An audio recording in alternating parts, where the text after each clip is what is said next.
Hawker উচ্ছেদ নিয়ে যারা বলেছিলেন যে হকারদের একটু সময় দেওয়ার দরকার ছিল, তাদের জন্য গুড নিউজ, হকারদের সময় দেওয়া হয়েছে। আরও একটা জিনিস বলে রাখি, যারা বলেছিল এনাদের কোনো নোটিশ দেওয়া হয়নি, নোটিশও দেওয়া হয়েছিল।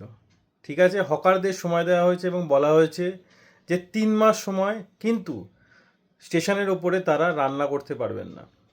রান্নার হয়তো ধোঁয়া থেকে অসুবিধা থাকতে পারে, সেই জন্যই রান্না অন্য জায়গা থেকে করে নিয়ে এসে আপনারা এখানে বিক্রি করতে পারেন, কিন্তু 3 মাস সময়, 3 মাসের মধ্যে উঠে যেতে হবে। তো আগে এই ভিডিওটি দেখুন, তারপর বলছি।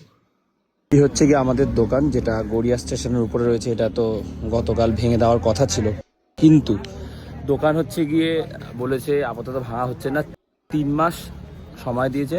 তবে এই 3 মাস গুটখা, পানবিড়ি, সিগারেট এবং লটারির দোকান এবং আগুন জ্বালানো যাবে না। তবে আমাদের বাবাদের তো খাবারের দোকান, এরকম যাদের খাবারের দোকানে তাদের সমস্যা, তাহলে তারা কি করছে, হয় নিচে অনেকের দোকান ভাড়া আছে, তারা সেখান থেকে করে উপরে এসে বিক্রি করছে, অথবা কেউ বাড়ি দিয়ে করে আনছে। সরকারের এই সিদ্ধান্তকে আমি স্যালুট জানাই। সত্যিই হকারদের একটু সময় দেওয়া উচিত, তারা যাতে নিজের মতো করে অন্য কোথাও গুছিয়ে নিতে পারে। আপনার যদি মনে হয় সরকারের এই সিদ্ধান্ত একদম সঠিক, তো ভিডিওটি লাইক করে অবশ্যই শেয়ার করবেন, আপনার মতামত কমেন্ট অবশ্যই জানাবেন।